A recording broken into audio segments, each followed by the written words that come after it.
Hello friends, स्वागत है आप सबका आपका अपना यूट्यूब चैनल अब पढ़ेगा इंडिया में। आज हम लोग इस वीडियो में देखेंगे जो हम लोगों ने बिहार दरोगा प्रारंभिक परीक्षा 2023 के लिए जो ज्ञान बिंदु जीएस एकेडमी के द्वारा जो क्लास में पेट सीरीज में जो टेस्ट सीरीज करवाया जाता है, उस सीरीज में आज आगे बढ़ते हुए हम लोग देखेंगे सेट नंबर 7। इससे पहले के 6 सेट जो है वो ऑलरेडी अपलोडेड है। अगर आप नहीं देखे हैं तो जाकर प्लेलिस्ट से देख सकते हैं। यह सेट जो होगा वो पूरे डिस्क्रिप्शन के साथ होगा, तो इसमें अंत तक बने रहिएगा। यह सेट जो होगा वो आप लोगों के लिए काफ़ी फायदेमंद साबित होगा। तो चलिए बढ़ते हैं अपने वीडियो की तरफ। आज का जो हमारा पहला क्वेश्चन है वो यह कह रहा है कि निम्नलिखित में से भिन्न को पहचानें। हैंडपंप, पिलास, चिमटा और सिंटसी। देखिए, हैंडपंप हो गया, पिलास हो गया, सिंटसी हो गया, ये सब क्या है? ये सब जो है वो प्रथम श्रेणी का उत्तोलक है, जबकि चिमटा जो है वो तृतीय श्रेणी का उत्तोलक है। तो इस क्वेश्चन का जो सही आंसर होगा वो होगा ऑप्शन नंबर बी, यानी कि चिमटा जो है वो तृतीय श्रेणी का उत्तोलक है। देखिए, प्रथम श्रेणी का जो उत्तोलक होता है उसमें आलंब जो होता है वो आयास तथा भार के बीच में स्थित होता है। द्वितीय श्रेणी में आलंब और आयास के बीच में भार होता है, और तृतीय श्रेणी में आलंब और भार के बीच में आयास होता है। क्लियर है? चलिए, नेक्स्ट है कि रासायनिक ऊर्जा को प्रकाश एवं ऊष्मा ऊर्जा में परिवर्तित करता है। तो रासायनिक ऊर्जा को प्रकाश एवं ऊष्मा ऊर्जा में कौन परिवर्तित करता है? मोमबत्ती परिवर्तित करता है। तो इस क्वेश्चन का जो सही आंसर होगा वो होगा ऑप्शन नंबर जी, मोमबत्ती परिवर्तित करता है। विद्युत सेल की अगर बात करते हैं तो यह जो है वो रासायनिक ऊर्जा को विद्युत ऊर्जा में परिवर्तित करता है। सोलर सेल जो है वो सौर ऊर्जा को विद्युत ऊर्जा में परिवर्तित करता है, और ट्यूबलाइट जो है वो विद्युत ऊर्जा को प्रकाश ऊर्जा में परिवर्तित करता है। नेक्स्ट क्वेश्चन कह रहा है कि निम्नलिखित कथनों पर विचार कीजिए। किसी उपग्रह की कक्षीय चाल बढ़ाने से परिक्रमण काल जो है वो बढ़ती है। ये बिल्कुल गलत है, क्योंकि परिक्रमण काल के क्या होता है? परिक्रमण काल इक्वल टू होता है कक्षा की परिधि अपॉन में कक्षीय चाल। मतलब कि किसी उपग्रह की अगर कक्षीय चाल बढ़ाते हैं तो उससे क्या होगा? परिक्रमण काल जो होगी वो घटेगी, और कक्षीय परिधि घटने से परिक्रमण की जो चाल होगी वो घटेगी। तो किसी उपग्रह की कक्षीय परिधि घटने से परिक्रमण काल बढ़ती है, यह भी गलत है। तो इस क्वेश्चन का जो सही आंसर होगा वो होगा option number D, none of these. Next question कह रहा है कि यदि द्रव का प्रवाह का वेग जो है उसके क्रांतिक वेग से अधिक होता है तो उसका प्रवाह जो है वो निर्भर करता है। तो देखिए, यदि द्रव का प्रवाह का वेग जो है वो क्रांतिक वेग से कम होगा तो उसका प्रवाह जो है वो उसकी श्यानता पर निर्भर करेगा। और द्रव का प्रवाह का वेग जो है उसके क्रांतिक वेग से अगर अधिक होगा तो उसका प्रवाह जो है वो घनत्व पर निर्भर करेगा। अगर कम होगा तो श्यानता पर, और ज़्यादा होगा तो घनत्व पर निर्भर करेगा। यहाँ पूछ रहा है क्रांतिक वेग से अधिक होगा, तो जब क्रांतिक वेग से अधिक होगा तो किस पर निर्भर करेगा? उसकी घनत्व पर निर्भर करेगा। तो इस क्वेश्चन का जो सही आंसर होगा वो होगा ऑप्शन नंबर बी, यानी कि उसकी घनत्व पर। और अगर कम होगा तो किस पर निर्भर करेगा? श्यानता पर निर्भर करेगा। नेक्स्ट क्वेश्चन है क्वेश्चन नंबर 5। कह रहा है कि निम्नलिखित में से विद्युत चुंबकीय तरंग के संबंध में असत्य कथन कौन सा है, यह आपको बताना है। इसकी प्रकृति जो है वो धनात्मक होती है, यही गलत है। इसकी जो विद्युत चुंबकीय तरंग होती है उसकी प्रकृति जो है वो उदासीन होती है, ना कि धनात्मक होती है। तो इस क्वेश्चन का सही आंसर होगा वो होगा option number A. Next question है क्वेश्चन नंबर 6। कह रहा है कि ध्वनि दिन की अपेक्षा रात में अधिक दूरी तक सुनाई देता है, इसका कारण क्या है? तो इसका कारण क्या है? अपवर्तन है। तो इस क्वेश्चन का जो सही आंसर होगा वो होगा ऑप्शन नंबर सी, यानी कि अपवर्तन है। नेक्स्ट क्वेश्चन है क्वेश्चन नंबर 7। कह रहा है कि ताप गति का प्रथम नियम का संबंध है। तो ताप गति का प्रथम नियम का जो संबंध है वो मुख्य रूप से प्रथम नियम जो है वो मुख्यतः ऊर्जा संरक्षण को प्रदर्शित करता है। तो इस क्वेश्चन का सही आंसर होगा वो होगा ऑप्शन नंबर डी, यानी कि ऊर्जा संरक्षण के नियम से। नेक्स्ट क्वेश्चन कह रहा है कि कांच की लेंस को जब पानी में डुबाया जाता है तो कौन सा प्रभाव दिखाई देता है? तो कांच की लेंस को जब पानी में डुबाया जाएगा तो लेंस की क्षमता जो है वो घट जाती है। तो इस क्वेश्चन का जो सही आंसर होगा वो होगा ऑप्शन नंबर ए, लेंस की क्षमता जो है वो घट जाती है। देखिए, जब लेंस को कोई भी एक ऐसे द्रव में डुबाया जाएगा जिसका अपवर्तांक जो है वो लेंस के पदार्थ के अपवर्तांक से कम होगा, तो ऐसी स्थिति में क्या होगा? लेंस की क्षमता जो है वो घट जाएगी और फोकस दूरी जो है वो बढ़ जाएगा। यहाँ कांच की बात कर रहा है तो कांच का अपवर्तांक होता है 1.5 और पानी का होता है 1.33। तो इस क्वेश्चन का सही आंसर होगा वो होगा ऑप्शन नंबर ए, लेंस की क्षमता जो है वो घट जाती है। नेक्स्ट क्वेश्चन कह रहा है कि जब विद्युत प्रतिरोध को श्रेणी क्रम में संयोजित किया जाता है तो इसमें विद्युत धारा का मान क्या होता है? तो प्रतिरोधों को अगर श्रेणी क्रम संयोजन में विद्युत धारा का मान जो होगा वो सामान्य होगा और विभवांतर जो होगा वो भिन्न भिन्न होगा। और अगर समानांतर क्रम की बात करेंगे तो संयोजन में विभवांतर का मान जो होगा वो सामान्य होगा और विद्युत धारा का मान जो होगा वो भिन्न भिन्न होगा।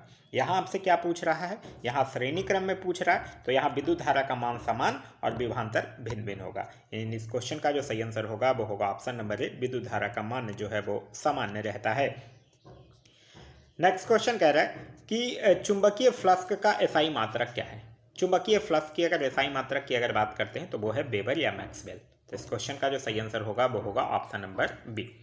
टेस्ला की अगर बात करते हैं तो टेस्ला जो है वो चुंबकीय तीव्रता का एसआई मात्रक होता है।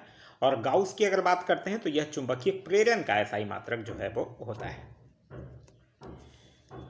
नेक्स्ट क्वेश्चन कह रहा है कि निम्नलिखित में से कौन जो है वो मैग्नीशियम का कोर इलेक्ट्रॉन होता है। कोर इलेक्ट्रॉन किसको कहते हैं, वैलेंस इलेक्ट्रॉन, मतलब आउटर मोस्ट ऑर्बिट में छोड़कर बाद बाकी जो होगा वो कोर होगा।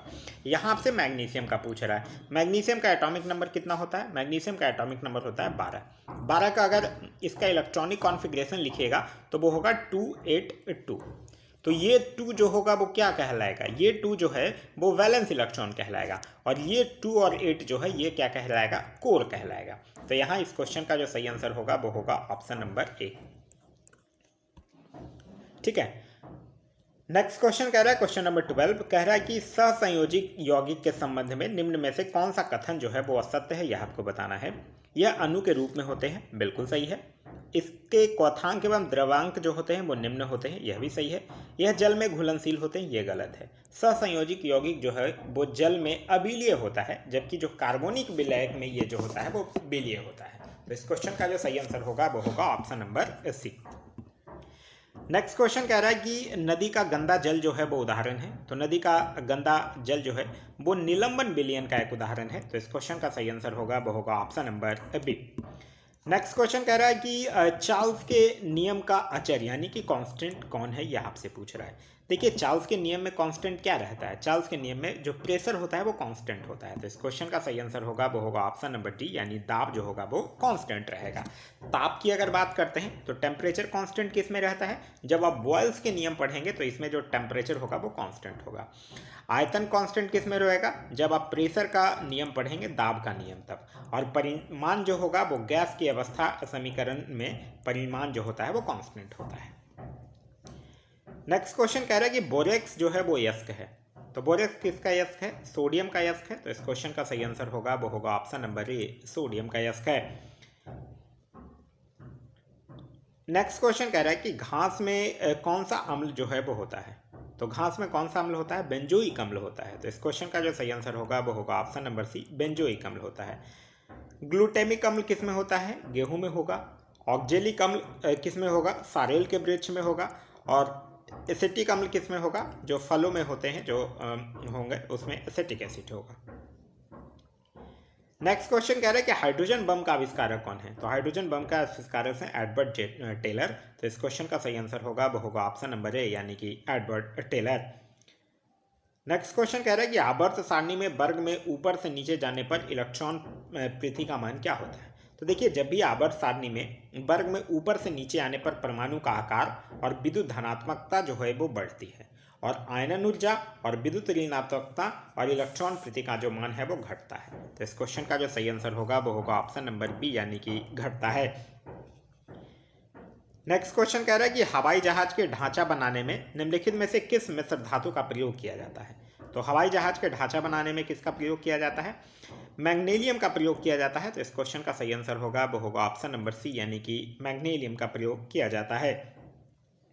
नेक्स्ट क्वेश्चन कह रहा है कि एक्वा रेजिया मिश्रण है। तो एक्वा रेजिया किसका मिश्रण है, एक्वा रेजिया में 3 अनुपात हाइड्रोक्लोरिक अम्ल होता है और 1 अनुपात क्या होता है, नाइट्रिक अम्ल होता है। तो इस क्वेश्चन का जो सही आंसर होगा वो होगा ऑप्शन नंबर बी, यानी हाइड्रोक्लोरिक अम्ल और नाइट्रिक अम्ल का मिश्रण जो होता है वो एक्वा रेजिया कहलाता है। नेक्स्ट क्वेश्चन है क्वेश्चन नंबर 21, कह रहा है कि आधुनिक चिकित्सा शास्त्र का जनक जो है वो माना जाता है। तो आधुनिक चिकित्सा शास्त्र का जो जनक है वो किसको, हिपोक्रेटस को माना जाता है।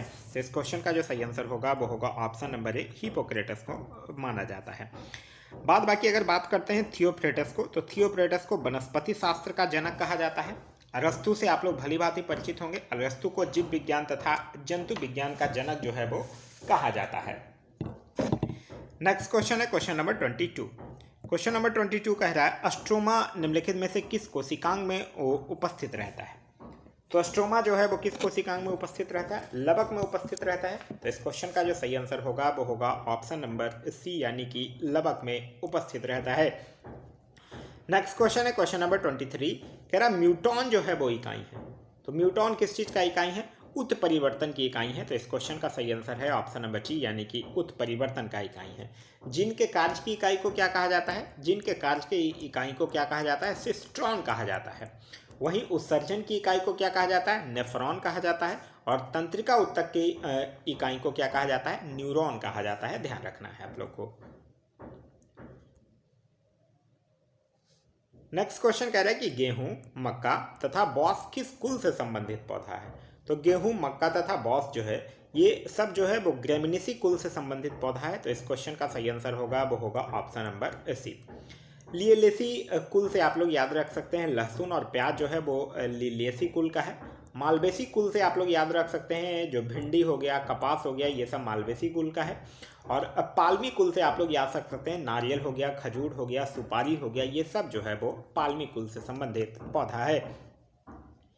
नेक्स्ट है कि पुष्प का नर भाग है। तो पुष्प का नर भाग किसको कहा जाता है, पुष्प का नर भाग होगा पुकेसर जो होगा वो पुष्प का नर भाग है।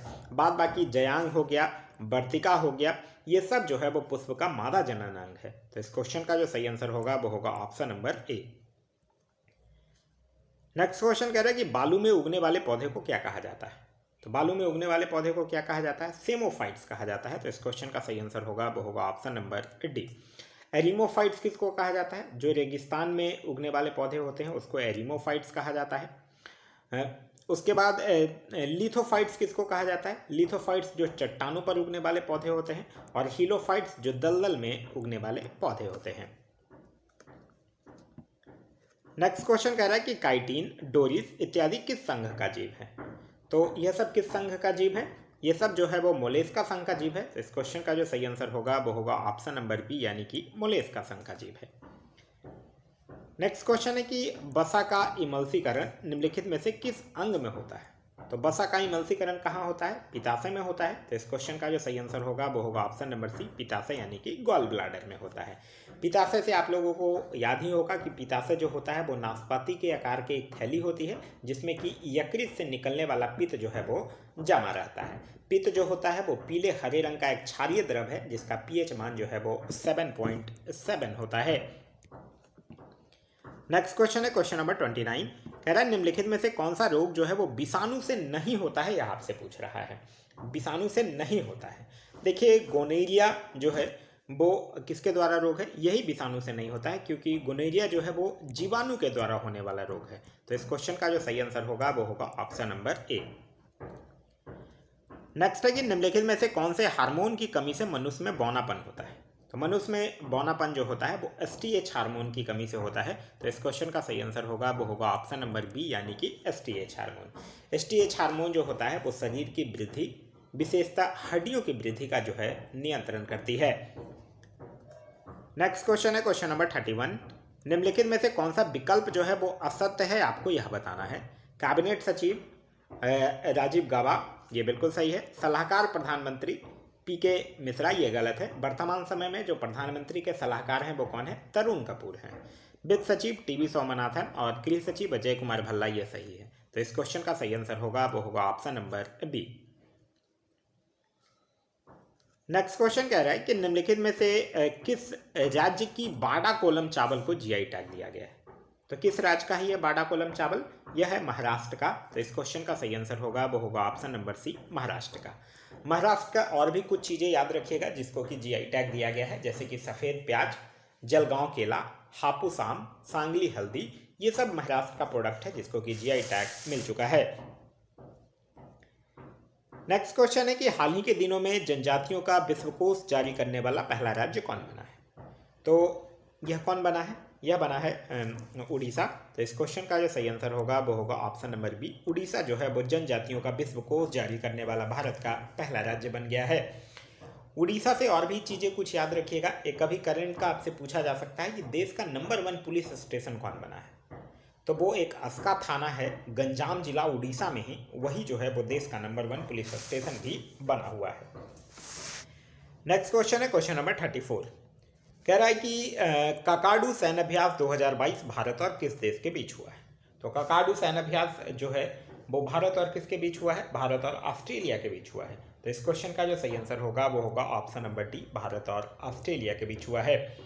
वहीं अगर भारत और अमेरिका के बीच याद रखना है आप लोग तो टाइगर ट्रंप याद रख सकते हैं, भारत और मलेशिया से उदार शक्ति याद रख सकते हैं, और भारत और वियतनाम से विनवैक्स जो है वो आप ध्यान रख सकते हैं। नेक्स्ट क्वेश्चन है कि 18वां G20 शिखर सम्मेलन 2023 की मेजबानी निम्न में से कौन करेगा। तो यह कौन करेगा, यह मेजबानी कौन किया है, भारत किया है। तो इस क्वेश्चन का सही आंसर होगा वो होगा ऑप्शन नंबर ए, भारत। वहीं इसके पहले 2022 में कौन किया था, 2022 में इंडोनेशिया किया था।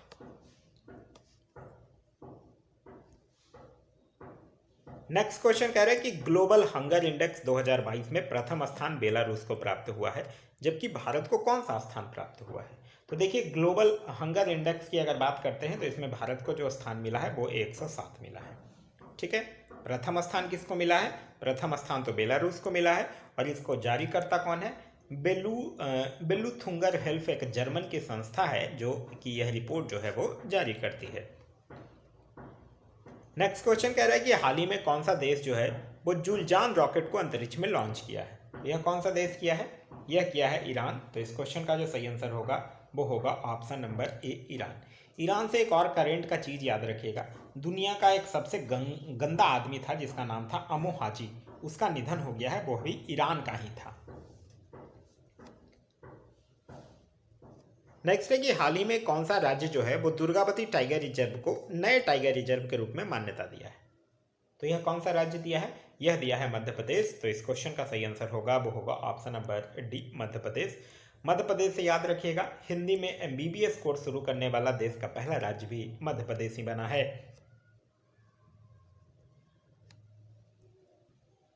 नेक्स्ट है कि मेजर ध्यानचंद पुरस्कार 2022 शरथ कमल अंचत को दिया गया है, इसका संबंध जो है वो किस खेल से है। तो इनका संबंध किस खेल से है, इनका संबंध है टेबल टेनिस से। तो इस क्वेश्चन का जो सही आंसर होगा वो होगा option number B, table tennis से। और मेजर ध्यानचंद खेल रत्न पुरस्कार में 25 लाख रुपए जो है वो पुरस्कार राशि है, यह भी आपको ध्यान रखना है। नेक्स्ट क्वेश्चन है क्वेश्चन नंबर 40 कि 22वां राष्ट्रमंडल खेल 2022 में भारत को सर्वाधिक पदक प्राप्त हुआ है। तो 22वां राष्ट्रमंडल खेल में भारत को जो सर्वाधिक पदक है वो कुश्ती में प्राप्त हुआ है। तो इस क्वेश्चन का सही आंसर होगा वो होगा ऑप्शन नंबर ए, कुश्ती में। भारत जो है वो टोटल 22वें राष्ट्रमंडल खेल में 61 मेडल जो है वो प्राप्त किया है, जिसमें कि 22 जो था वो गोल्ड था, 16 जो था वो सिल्वर था, और 23 जो था वो ब्रॉन्ज मेडल था, और टोटल कितने मेडल हो गए, 61 मेडल। 22वां राष्ट्रमंडल खेल का आयोजन हुआ था बर्मिंघम इंग्लैंड में, और इसका जो मोटो था वो था sports is just the beginning. Next question है क्वेश्चन नंबर 41 कि क्यून ऑफ फायर नामक पुस्तक के लेखक कौन है। तो क्यून ऑफ फायर नामक पुस्तक के लेखक हैं देविका रंगाचारी। तो इस क्वेश्चन का जो सही आंसर होगा वो होगा option number C, Devika Rangachari. Next question है क्वेश्चन नंबर 42 कि विश्व मधुमेह दिवस जो है वो किस तिथि को मनाया जाता है। तो विश्व मधुमेह दिवस जो है वो 14 नवंबर को मनाया जाता है। तो इस क्वेश्चन का जो सही आंसर होगा वो होगा ऑप्शन नंबर बी, यानी कि 14 नवंबर को मनाया जाता है। हाल में तंपरा झील को रामसार साइट में शामिल किया गया है, यह किस राज्य में है। तो तंपरा झील किस राज्य में है, तंपरा झील जो है वो है उड़ीसा राज्य में। तो इस क्वेश्चन का जो सही आंसर होगा वो होगा ऑप्शन नंबर ए, उड़ीसा राज्य में। तमिलनाडु की अगर बात करते हैं तो तमिलनाडु से याद रखिएगा भारत में सर्वाधिक रामसार स्थल जो है वो 14 है कि किस राज्य में, तमिलनाडु में। मतलब टोटल रामसार स्थलों की दृष्टि से देखा जाए तो तमिलनाडु में सबसे ज़्यादा है, 14। नेक्स्ट है कि भारत सरकार द्वारा डिजिटल रेडियो लॉन्च करने का लक्ष्य कब तक निर्धारित किया गया है। तो डिजिटल रेडियो लॉन्च करने का लक्ष्य जो है वो 2025 तक निर्धारित किया गया है। तो इस क्वेश्चन का जो सही आंसर होगा वो होगा ऑप्शन नंबर बी, यानी कि 2025 तक। अच्छा, डिजिटल रेडियो पूछ रहा है ना, ये 2025 नहीं, सॉरी 2024 तक होगा, 2025 तक नहीं। डिजिटल रेडियो लॉन्च करने का लक्ष्य जो है वो 2024 तक रखा गया है। 2024 तक भारत सरकार के और भी कुछ लक्ष्य हैं, जैसे कि सबके लिए आवास मुहैया कराना, हर घर में स्वच्छ जल की आपूर्ति करना, सड़क दुर्घटनाओं से होने वाली मौतों को 50% तक कम करने का लक्ष्य, और साथ ही साथ कृषि में शून्य डीजल उपयोग तथा नवीकरणीय ऊर्जा के इस्तेमाल करने का लक्ष्य भी जो है वो भारत सरकार द्वारा 2024 तक ही रखा गया है। नेक्स्ट क्वेश्चन है क्वेश्चन नंबर 45 कि संयुक्त राष्ट्र संघ द्वारा जारी किस वर्ष को शांति एवं विकास हेतु अंतर्राष्ट्रीय वर्ष जो है वो घोषित किया गया है। तो किस वर्ष को किया गया है? 2021 को। तो इस क्वेश्चन का जो सही आंसर होगा वो होगा ऑप्शन नंबर बी, 2021 को। 2022 को किस चीज़ में घोषित किया गया है? 2022 को किया गया है कुटीर मत्स्यिकी एवं मत्स्य पालन हेतु अंतर्राष्ट्रीय वर्ष। और 2023 को किस लिए किया गया है? मोटे अनाजों तथा बाजरों का अंतर्राष्ट्रीय वर्ष। और 2024 को किया गया है उष्णगनों का अंतर्राष्ट्रीय वर्ष। नेक्स्ट क्वेश्चन कह रहा है कि कॉर्बिलॉन कप का संबंध जो है वो किस खेल से है? तो कॉर्बिलॉन कप का संबंध जो है वो किससे है? टेबल टेनिस से है। तो इस क्वेश्चन का जो सही आंसर होगा वो होगा ऑप्शन नंबर ए, यानी कि टेबल टेनिस से है। नेक्स्ट क्वेश्चन है क्वेश्चन नंबर 47 कि टाइम कीपर शब्दावली जो है वो किस खेल से संबंधित है? तो टाइम कीपर शब्दावली जो है वो किससे संबंधित है? कुश्ती से संबंधित है। टाइम कीपर हो गया, डबल नेल्सन हो गया, एक्टिव, अटैक, हाफ नेल्सन, ये सब जो है वो कुश्ती से संबंधित है। तो इस क्वेश्चन का सही आंसर होगा वो होगा ऑप्शन नंबर डी, यानी कि कुश्ती से। नेक्स्ट क्वेश्चन कह रहा है कि मुद्रा वह वस्तु है जिसे वस्तुओं का मूल्य चुकाने तथा अन्य प्रकार के व्यावसायिक दायित्व को निपटाने के लिए व्यापक रूप से स्वीकार किया जाता है। मुद्रा के संबंध में यह परिभाषा जो है वो किस विद्वान का है? तो यह परिभाषा किसने दिया था? रॉबर्टसन ने दिया था। तो इस क्वेश्चन का जो सही आंसर होगा वो होगा option number C. Next question है क्वेश्चन नंबर 49 कह रहा है कि वॉल स्ट्रीट किसका नाम है? तो वॉल स्ट्रीट किसका नाम है? वॉल स्ट्रीट जो है वो न्यूयॉर्क का एक स्टॉक एक्सचेंज है। तो इस क्वेश्चन का जो सही आंसर होगा वो होगा ऑप्शन नंबर ए, न्यूयॉर्क का स्टॉक एक्सचेंज है।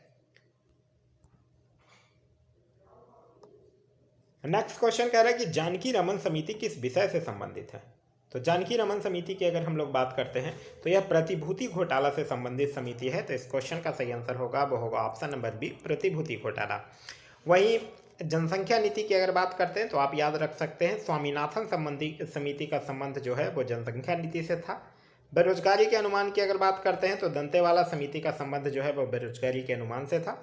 और कृषि साख की अगर बात करते हैं तो याद रख सकते हैं खुसरो समिति, जिसका संबंध की कृषि साख से है। नेक्स्ट क्वेश्चन कह रहा है कि निम्नलिखित में से कौन सा नवपाषाण कालीन बस्ती जो है वो नहीं है, ये आपसे पूछ रहा है। तो नहीं है पूछ रहा है, तो सराय नहार राय जो होगा वो नहीं है, क्योंकि सराय नहार राय जो है वो बल्कि नवपाषाण नहीं बल्कि मध्य पाषाण कालीन बस्ती है। तो इस क्वेश्चन का सही आंसर होगा वो होगा option number C. Next question कह रहा है कि निम्नलिखित कथनों पर विचार कीजिए। आर्यों का आरंभिक जीवन जो है वो कृषि पर आधारित था। ये बिल्कुल गलत है, क्योंकि आर्यों का आरंभिक जीवन जो है वो पशुचारण पर आधारित था। कृषि जो है वो उसके लिए द्वितीय कार्य था। नेक्स्ट है कि आर्यों के आरंभिक इतिहास की जानकारी का मुख्य स्रोत जो है वो ऋग्वेद है। ये बिल्कुल सही है। तो इस क्वेश्चन का जो सही आंसर होगा, यहाँ पहला गलत है, दूसरा सही है, यानी ऑप्शन नंबर 2 जो होगा वो आपका सही आंसर है।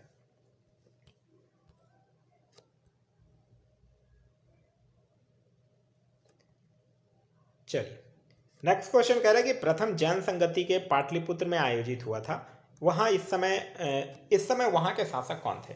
तो प्रथम जैन संगति पाटलिपुत्र में हुआ था और कब? 322 बीसी में हुआ था। और 322 बीसी से लेकर 298 बीसी तक कौन थे? चंद्रगुप्त मौर्य का शासनकाल था। तो इस क्वेश्चन का जो सही आंसर होगा वो होगा ऑप्शन नंबर डी, यानी कि चंद्रगुप्त मौर्य का शासनकाल था। नेक्स्ट क्वेश्चन कह रहा है कि मूर्ति पूजा का आरंभ माना जाता है। तो मूर्ति पूजा का आरंभ जो है वो मंदिर बनवाने और मूर्ति पूजा दोनों का जो प्रारंभ है वो कुषाण काल से माना जाता है। तो इस क्वेश्चन का जो सही आंसर होगा वो होगा ऑप्शन नंबर ए, यानी कि कुषाण काल से माना जाता है। नेक्स्ट क्वेश्चन कह रहा है कि निम्नलिखित में से कौन सी साहित्य जो है वो गुप्तकालीन है, यह आपको बताना है। यहाँ ऑप्शंस दिए गए हैं कौन कौन से, जिसमें बताना है आपको कि कौन सा साहित्य जो है वो गुप्तकालीन है। तो देखिए ललित विग्रहराज, तो आप लोग पढ़े होंगे कि ललित विग्रहराज नामक ग्रंथ की रचना जो है वो विग्रहराज चतुर्थ जो चौहान वंश के दरबारी कवि सोमदेव ने किया था। तो यह तो नहीं होगा। सूर्य शतक की अगर बात करते हैं तो सूर्य शतक नामक जो साहित्य है वो हर्षकालीन है, क्योंकि इसके रचयिता जो है वो मयूर है। मृच्छकटिकम इसका सही आंसर होगा, क्योंकि मृच्छकटिकम के रचयिता क्या हैं, शूद्रक हैं, और ये साहित्य जो है वो गुप्तकालीन है। तो इस क्वेश्चन का जो सही आंसर होगा वो होगा ऑप्शन नंबर बी, यानी कि मृच्छकटिकम। नेक्स्ट क्वेश्चन कह रहा है कि सल्तनत काल का सबसे पढ़ा लिखा विद्वान शासक जो धार्मिक दृष्टि से उदार एवं सही था, वो कौन था? वो था मोहम्मद बिन तुगलक। तो इस क्वेश्चन का सही आंसर होगा वो होगा ऑप्शन नंबर ए, मोहम्मद बिन तुगलक। मोहम्मद बिन तुगलक जो था वो स्वप्नशील, पागल एवं रक्त पिपासु भी इसको कहा गया है। इसने कृषि के विकास के लिए एक अमीर कोही नामक एक नए नवीन विभाग की भी स्थापना किया था, और इसने अपनी राजधानी को दिल्ली से देवगिरी जो है वो स्थानांतरित किया था। नेक्स्ट क्वेश्चन कह रहा है कि कृष्ण का अवतार जो है वो किस संत को माना जाता है? तो कृष्ण का अवतार जो है वो किसको माना जाता है? चैतन्य महाप्रभु को माना जाता है। तो इस क्वेश्चन का सही आंसर होगा वो होगा ऑप्शन नंबर सी, चैतन्य महाप्रभु। नेक्स्ट है कि निम्नलिखित में से कौन से मुगल शासक ने यह लिखा है कि भारतीय मरना जानते हैं, लड़ना नहीं? यह किस मुगल शासक ने लिखा है? यह लिखा है बाबर ने। तो इस क्वेश्चन का जो सही आंसर होगा वो होगा ऑप्शन नंबर डी, बाबर ने। बाबर का जो टेन्यूअर था वो कब से कब तक था? बाबर का टेन्यूअर था 1526 से लेकर 1530 तक। बाबर से और भी चीज़ें ध्यान रखिएगा। बाबर जो था वो अपनी उदारता के लिए उसको कलंदर की उपाधि भी दी गई थी, और बाबर जो था वो मुसलमानों को तमगा नामक कर से मुक्त कर दिया था। नेक्स्ट है कि निम्नलिखित में से कौन सा विकल्प जो है वो लॉर्ड कैनिंग से संबंधित नहीं है, यह आपको बताना है। कह रहा है विधवा पुण्य विवाह अधिनियम को लागू होना, ये तो लॉर्ड कैनिंग से ही संबंधित है। महालेखक परीक्षक के पद का सृजन, यह भी है। वुड डिस्पैच लागू होना, ये नहीं है, क्योंकि देखिए वुड डिस्पैच कब लागू हुआ था? 1854 में लागू हुआ था, और इस समय भारत का गवर्नर जनरल लॉर्ड डलहौजी था। तो इस क्वेश्चन का जो सही आंसर होगा वो होगा ऑप्शन नंबर सी। नेक्स्ट है कि ताना भगत आंदोलन से प्रभावित क्षेत्र कौन था? तो ताना भगत आंदोलन की शुरुआत कब हुई थी? ये हुई थी 1914 में, और किसके नेतृत्व में? जतरा भगत के नेतृत्व में बिहार के क्षेत्र में हुआ था। तो इस क्वेश्चन का सही आंसर होगा वो होगा ऑप्शन नंबर ए। नेक्स्ट है कि 1857 की क्रांति की शुरुआत हुई है। आप लोग पढ़े होंगे 1857 की क्रांति की शुरुआत 10 मई 1857 को मेरठ की पैदल टुकड़ी 20 NI से हुई थी। तो इस क्वेश्चन का जो सही आंसर होगा वो होगा ऑप्शन नंबर बी। एक क्वेश्चन पूछा जाता है कि मंगल पांडे का संबंध किससे था? तो मंगल पांडे का संबंध जो था वो 34वां नेटिव इन्फेंट्री से था, और 1857 की क्रांति के समय भारत का जो गवर्नर जनरल था वो लॉर्ड कैनिंग था, और इंग्लैंड का जो प्रधानमंत्री था वो पॉम्पस्टन था। नेक्स्ट है कि रिडल्स इन हिंदुइज्म के लेखक कौन है? तो इस पुस्तक के लेखक कौन है? इस पुस्तक के लेखक हैं डॉक्टर भीमराव अंबेडकर। तो इस क्वेश्चन का सही आंसर होगा वो होगा option number D. Jawaharlal Nehru से याद रख सकते हैं discovery of India. Arvind Ghosh से आप लोग याद रख सकते हैं वंदे मातरम या फिर न्यू लैम्प फॉर ओल्ड, और दयानंद सरस्वती से आप लोग याद रख सकते हैं सत्यार्थ प्रकाश। नेक्स्ट क्वेश्चन कह रहा है कि निम्नलिखित में से कौन सा विकल्प जो है वो गलत है, यह आपको बताना है।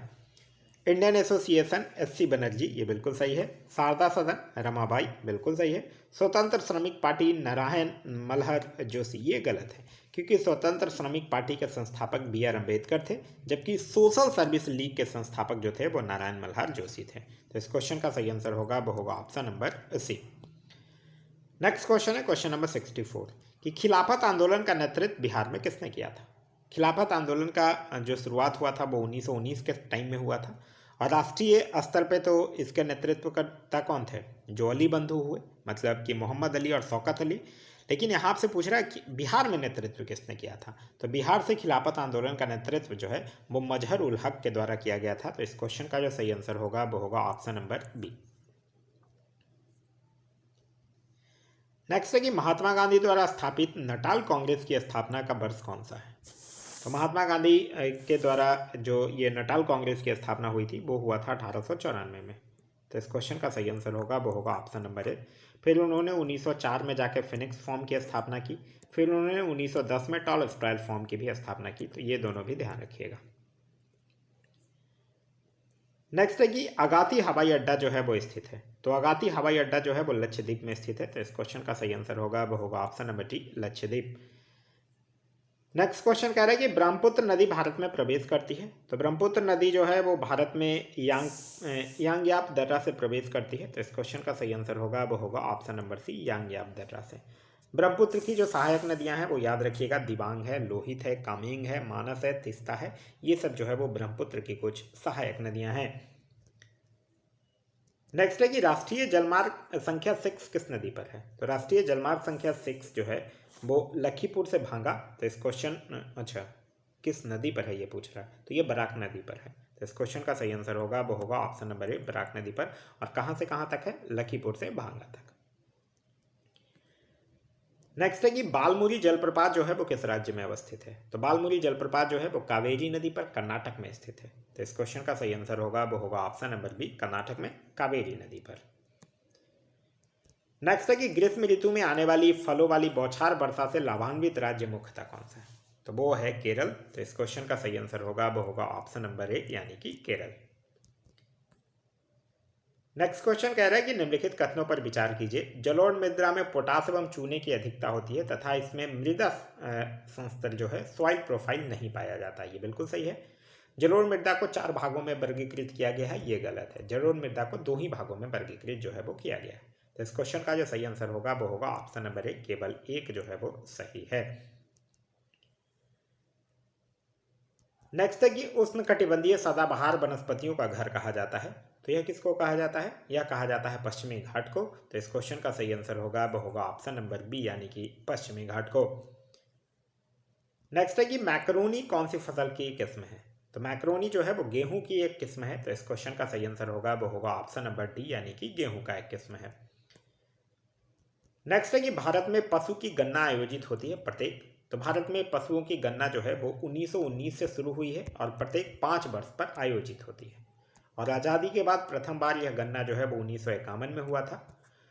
तो इस क्वेश्चन का जो सही आंसर होगा वो होगा ऑप्शन नंबर सी, यानी कि 5 वर्ष पर। नेक्स्ट है कि पश्मीना ऊन की प्राप्ति होती है। तो पश्मीना ऊन की प्राप्ति जो है वो बकरी से होता है। तो इस क्वेश्चन का जो सही आंसर होगा वो होगा ऑप्शन नंबर सी, बकरी से। और ऊन का जो सर्वाधिक उत्पादक राज्य है वो है राजस्थान, ध्यान रखिएगा। नेक्स्ट है ईगल नेस्ट वन्यजीव अभ्यारण्य अवस्थित है। तो यह कहाँ अवस्थित है? अरुणाचल प्रदेश में अवस्थित है। तो इस क्वेश्चन का सही आंसर होगा वो होगा option number B, Arunachal Pradesh में अवस्थित है। नेक्स्ट क्वेश्चन कह रहा है कि निम्नलिखित में से कौन सी गर्म जलधारा प्रशांत महासागर की है? कनारी जलधारा? नहीं, कनारी जलधारा अटलांटिक महासागर की एक ठंडी जलधारा है। फ्लोरिडा जलधारा? नहीं, यह अटलांटिक महासागर की गर्म जलधारा है। ब्राजील जलधारा? नहीं, यह अटलांटिक महासागर की गर्म जलधारा है। और तो सही आंसर होगा वो होगा ऑप्शन नंबर बी, सुसीमा की जलधारा, जो कि प्रशांत महासागर की गर्म जलधारा है।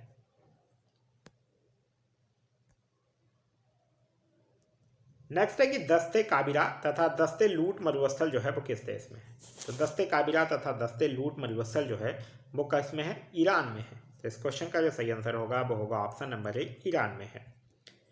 नेक्स्ट है सतकोसिया बाघ अभ्यारण्य जो है वो किस राज्य में स्थित है? तो यह जो है वो उड़ीसा में स्थित है। तो इस क्वेश्चन का सही आंसर होगा वो होगा ऑप्शन नंबर डी। नेक्स्ट है कि पाखुपिला जो है वो किस राज्य का लोक नृत्य है? तो यह मिजोरम का एक लोक नृत्य है। तो इस क्वेश्चन का सही आंसर है ऑप्शन नंबर सी, यानी कि मिजोरम। नेक्स्ट है कि निम्नलिखित में से कौन सी महिला जो है वो संविधान सभा की सदस्य नहीं रही है, ये आपसे पूछ रहा है। आप लोगों ने पढ़ा होगा कि संविधान सभा में महिला सदस्यों की संख्या जो है वो 15 थी, जिसमें सरोजिनी नायडू थी, पूर्णिमा बनर्जी थी, रेणुका राय भी थी, उषा मेहता नहीं थी। उषा मेहता का संबंध अगर देखा जाए तो भारत छोड़ो आंदोलन में इन्होंने गुप्त रेडियो संचालन से था। तो इस क्वेश्चन का जो सही आंसर होगा वो होगा ऑप्शन नंबर ए। नेक्स्ट है कि लोकतांत्रिक व्यवस्था से क्या अभिप्राय है? तो लोकतांत्रिक व्यवस्था से है कि शासन संचालन की संप्रभुता जनता के पास होती है। तो इस क्वेश्चन का जो सही आंसर होगा वो होगा ऑप्शन नंबर सी। नेक्स्ट है कि निम्नलिखित में से किस देश के नागरिक को OCI यानी ओवरसीज सिटीजन ऑफ इंडिया में शामिल नहीं किया गया है? तो किस देश के नागरिक को नहीं शामिल किया गया है? नेपाल को किया गया है, चीन को किया गया, भूटान को किया गया, बांग्लादेश के नागरिक को नहीं शामिल किया गया है। तो इस क्वेश्चन का सही आंसर होगा वो होगा option number D, Bangladesh. Next question है कि सहकारी समिति का गठन करना कौन सा मौलिक अधिकार है? तो यह कौन सा मौलिक अधिकार है? स्वतंत्रता का अधिकार है। तो इस क्वेश्चन का सही आंसर होगा वो होगा ऑप्शन नंबर बी, स्वतंत्रता का अधिकार। नेक्स्ट क्वेश्चन है क्वेश्चन नंबर 85। कह रहा है कि प्रधानमंत्री की नियुक्ति एवं अन्य मंत्रीगण की नियुक्ति की राष्ट्रपति की शक्तियों में कौन सा है? तो यह कौन सा राष्ट्रपति की शक्ति है? राष्ट्रपति की कार्यपालिका शक्तियों है। तो इस क्वेश्चन का जो सही आंसर होगा वो होगा ऑप्शन नंबर बी, यानी कि राष्ट्रपति की कार्यपालिका शक्तियां।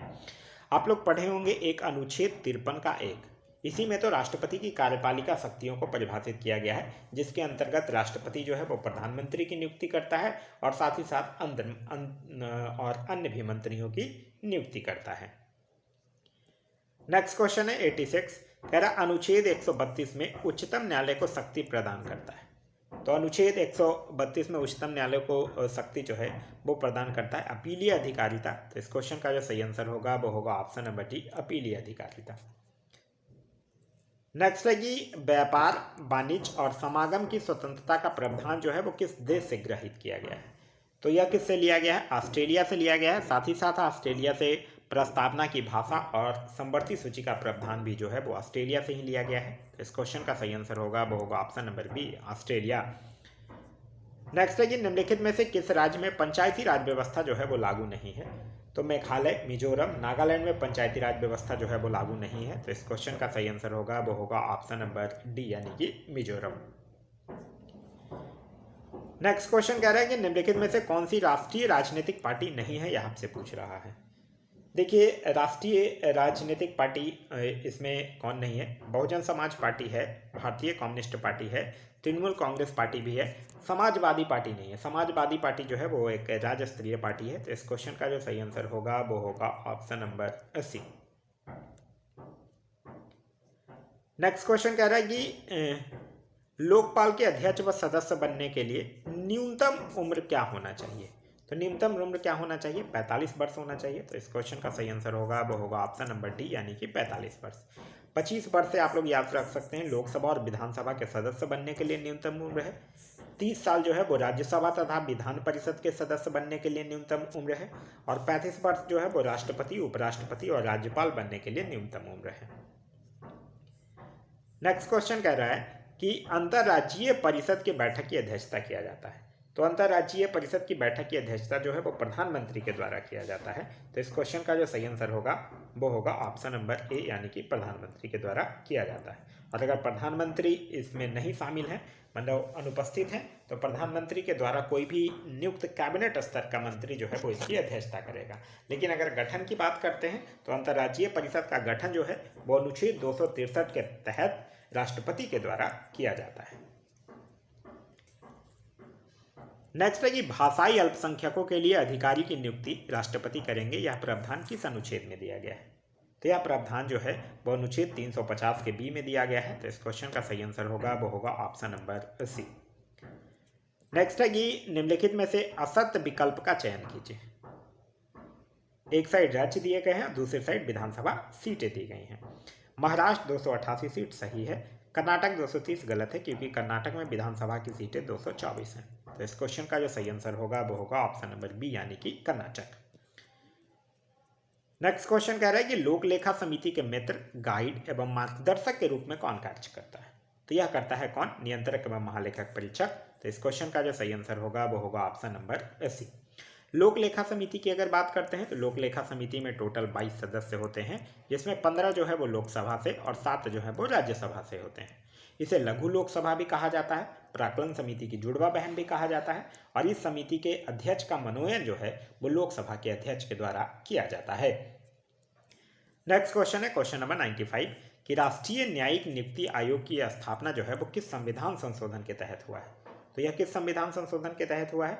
यह हुआ है 99वां संविधान संशोधन 2014 के तहत। इस क्वेश्चन का सही आंसर होगा वो होगा ऑप्शन नंबर बी। 57वां संविधान संशोधन 2011 की बात करते हैं तो इसके तहत सहकारी समिति का प्रावधान किया गया था। 100वां संविधान संशोधन 2015 की अगर बात करते हैं तो बांग्लादेश को भूमि हस्तांतरण से संबंधित है। और 102वां संविधान संशोधन 2018 जो है वो राष्ट्रीय पिछड़ा वर्ग आयोग से संबंधित है। क्लियर है? इसके आगे कुछ मैथ्स के क्वेश्चन है जिसके आंसर जो है वो पीडीएफ के लास्ट में अटैच्ड है। पीडीएफ के लिए आप लोग टेलीग्राम ग्रुप ज्वाइन कर सकते हैं या फिर टेलीग्राम में जाकर सर्च कर सकते हैं या पढ़ेगा इंडिया, वहाँ जो ग्रुप आएगा उसको ज्वाइन कर लीजिए। वहाँ इसका पीडीएफ जो है वो प्रोवाइड करवा दिया गया है। तो यह वीडियो आप लोगों को कैसा लगा कमेंट करके जरूर बताइएगा।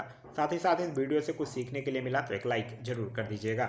वीडियो पसंद आ रहा है तो अपने दोस्तों के साथ शेयर करना ना भूलें। अभी तक आप इस चैनल पर नए हैं या चैनल को सब्सक्राइब नहीं किए हैं तो चैनल को सब्सक्राइब कर लीजिए और साथ ही साथ बेल आइकन दबा लीजिए ताकि हमारे सारे वीडियो के नोटिफिकेशन जो है वो आपको मिलते रहें। Thanks for watching.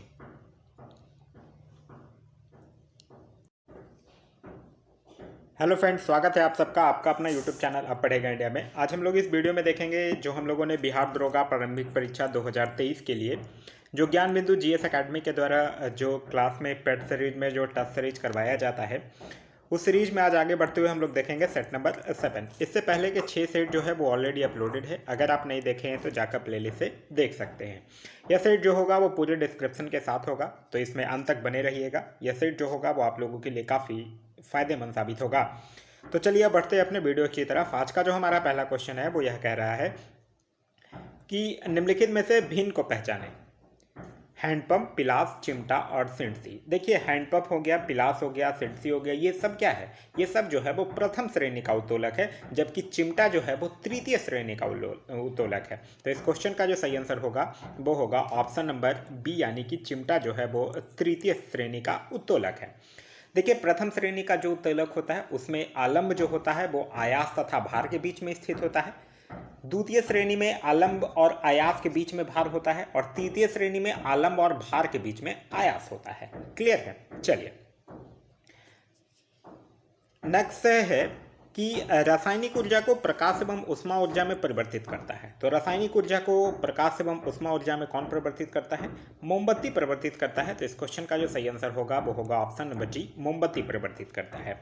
विद्युत सेल की अगर बात करते हैं तो यह जो है वो रासायनिक ऊर्जा को विद्युत ऊर्जा में परिवर्तित करता है। सोलर सेल जो है वो सौर ऊर्जा को विद्युत ऊर्जा में परिवर्तित करता है, और ट्यूबलाइट जो है वो विद्युत ऊर्जा को प्रकाश ऊर्जा में परिवर्तित करता है। नेक्स्ट क्वेश्चन कह रहा है कि निम्नलिखित कथनों पर विचार कीजिए। किसी उपग्रह की कक्षीय चाल बढ़ाने से परिक्रमण काल जो है वो बढ़ती है। ये बिल्कुल गलत है, क्योंकि परिक्रमण काल के क्या होता है? परिक्रमण काल इक्वल टू होता है कक्षा की परिधि अपॉन में कक्षीय चाल। मतलब कि किसी उपग्रह की अगर कक्षीय चाल बढ़ाते हैं तो उससे क्या होगा? परिक्रमण काल जो होगी वो घटेगी, और कक्षीय परिधि घटने से परिक्रमण की जो चाल होगी वो घटेगी। तो किसी उपग्रह की कक्षीय परिधि घटने से परिक्रमण काल बढ़ती है, यह भी गलत है। तो इस क्वेश्चन का जो सही आंसर होगा वो होगा option number D, none of these. Next question कह रहा है कि यदि द्रव का प्रवाह का वेग जो है उसके क्रांतिक वेग से अधिक होता है तो उसका प्रवाह जो है वो निर्भर करता है। तो देखिए, यदि द्रव का प्रवाह का वेग जो है वो क्रांतिक वेग से कम होगा तो उसका प्रवाह जो है वो उसकी श्यानता पर निर्भर करेगा। और द्रव का प्रवाह का वेग जो है उसके क्रांतिक वेग से अगर अधिक होगा तो उसका प्रवाह जो है वो घनत्व पर निर्भर करेगा। अगर कम होगा तो श्यानता पर, और ज़्यादा होगा तो घनत्व पर निर्भर करेगा। यहाँ पूछ रहा है क्रांतिक वेग से अधिक होगा, तो जब क्रांतिक वेग से अधिक होगा तो किस पर निर्भर करेगा? उसकी घनत्व पर निर्भर करेगा। तो इस क्वेश्चन का जो सही आंसर होगा वो होगा ऑप्शन नंबर बी, यानी कि उसकी घनत्व पर। और अगर कम होगा तो किस पर निर्भर करेगा? श्यानता पर निर्भर करेगा। नेक्स्ट क्वेश्चन है क्वेश्चन नंबर 5। कह रहा है कि निम्नलिखित में से विद्युत चुंबकीय तरंग के संबंध में असत्य कथन कौन सा है, यह आपको बताना है। इसकी प्रकृति जो है वो धनात्मक होती है, यही गलत है। इसकी जो विद्युत चुंबकीय तरंग होती है उसकी प्रकृति जो है वो उदासीन होती है, ना कि धनात्मक होती है।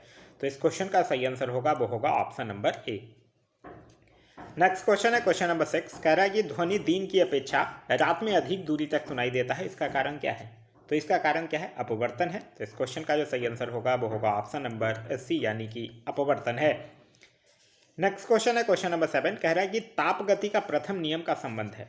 तो ताप गति का प्रथम नियम का जो संबंध है वो मुख्य रूप से प्रथम नियम जो है वो मुख्यतः ऊर्जा संरक्षण को प्रदर्शित करता है। तो इस क्वेश्चन का सही आंसर होगा वो होगा ऑप्शन नंबर डी, यानी कि ऊर्जा संरक्षण के नियम से। नेक्स्ट क्वेश्चन कह रहा है कि कांच की लेंस को जब पानी में डुबाया जाता है तो कौन सा प्रभाव दिखाई देता है? तो कांच की लेंस को जब पानी में डुबाया जाएगा तो लेंस की क्षमता जो है वो घट जाती है। तो इस क्वेश्चन का जो सही आंसर होगा वो होगा ऑप्शन नंबर ए, लेंस की क्षमता जो है वो घट जाती है। देखिए, जब लेंस को कोई भी एक ऐसे द्रव में डुबाया जाएगा जिसका अपवर्तांक जो है वो लेंस के पदार्थ के अपवर्तांक से कम होगा, तो ऐसी स्थिति में क्या होगा? लेंस की क्षमता जो है वो घट जाएगी और फोकस दूरी जो है वो बढ़ जाएगा। यहाँ कांच की बात कर रहा है तो कांच का अपवर्तांक होता है 1.5 और पानी का होता है 1.33। तो इस क्वेश्चन का सही आंसर होगा वो होगा ऑप्शन नंबर ए, लेंस की क्षमता जो है वो घट जाती है। नेक्स्ट क्वेश्चन कह रहा है कि जब विद्युत प्रतिरोध को श्रेणी क्रम में संयोजित किया जाता है तो इसमें विद्युत धारा का मान क्या होता है? तो प्रतिरोधों को अगर श्रेणी क्रम संयोजन में विद्युत धारा का मान जो होगा वो सामान्य होगा और विभवांतर जो होगा वो भिन्न भिन्न होगा। और अगर समानांतर क्रम की बात करेंगे तो संयोजन में विभवांतर का मान जो होगा वो सामान्य होगा और विद्युत धारा का मान जो होगा वो भिन्न भिन्न होगा। यहाँ आपसे क्या पूछ रहा है, यहाँ श्रेणी क्रम में पूछ रहा है, तो यहाँ विद्युत धारा का मान समान और विभवांतर भिन्न भिन्न होगा। इस क्वेश्चन का जो सही आंसर होगा वो होगा ऑप्शन नंबर ए, विद्युत धारा का मान जो है वो सामान्य रहता है। नेक्स्ट क्वेश्चन कह रहा है कि चुंबकीय फ्लक्स का एसआई मात्रक क्या है। चुंबकीय फ्लक्स की अगर एसआई मात्रक की अगर बात करते हैं तो वो है वेबर या मैक्सवेल। तो इस क्वेश्चन का जो सही आंसर होगा वो होगा ऑप्शन नंबर बी। टेस्ला की अगर बात करते हैं तो टेस्ला जो है वो चुंबकीय तीव्रता का एसआई मात्रक होता है। और गाउस की अगर बात करते हैं तो यह चुंबकीय प्रेरण का एसआई मात्रक जो है वो होता है। नेक्स्ट क्वेश्चन कह रहा है कि निम्नलिखित में से कौन जो है वो मैग्नीशियम का कोर इलेक्ट्रॉन होता है। कोर इलेक्ट्रॉन किसको कहते हैं, वैलेंस इलेक्ट्रॉन, मतलब आउटर मोस्ट ऑर्बिट में छोड़कर बाद बाकी जो होगा वो कोर होगा। यहाँ आपसे मैग्नीशियम का पूछ रहा है। मैग्नीशियम का एटॉमिक नंबर कितना होता है, मैग्नीशियम का एटॉमिक नंबर होता है 12। 12 का अगर इसका इलेक्ट्रॉनिक कॉन्फ़िगरेशन लिखिएगा तो वो होगा 282। तो ये 2 जो होगा वो क्या कहलाएगा, ये 2 जो है वो वैलेंस इलेक्ट्रॉन कहलाएगा और ये 2 और 8 जो है ये क्या कहलाएगा, कोर कहलाएगा। तो यहाँ इस क्वेश्चन का जो सही आंसर होगा वो होगा ऑप्शन नंबर ए। ठीक है, नेक्स्ट क्वेश्चन कह रहा है, क्वेश्चन नंबर 12 कह रहा है कि सहसंयोजिक यौगिक के संबंध में निम्न में से कौन सा कथन जो है वो असत्य है, यह आपको बताना है। यह अणु के रूप में होते हैं, बिल्कुल सही है। इसके क्वथांक एवं द्रवांक जो होते हैं वो निम्न होते हैं, यह भी सही है। यह जल में घुलनशील होते हैं, यह गलत है। सहसंयोजिक यौगिक जो है वो जल में अबिलीय होता है, जबकि जो कार्बोनिक विलयक में ये जो होता है वो बिलीय होता है। तो इस क्वेश्चन का जो सही आंसर होगा वो होगा option number C. Next question कह रहा है कि नदी का गंदा जल जो है वो उदाहरण है। तो नदी का गंदा जल जो है वो निलंबन विलयन का एक उदाहरण है। तो इस क्वेश्चन का सही आंसर होगा वो होगा ऑप्शन नंबर बी।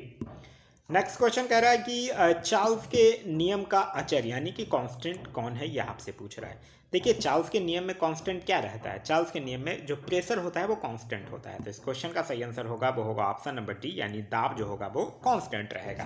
ताप की अगर बात करते हैं तो टेम्परेचर कांस्टेंट किस में रहता है, जब आप बॉयल्स के नियम पढ़ेंगे तो इसमें जो टेम्परेचर होगा वो कांस्टेंट होगा।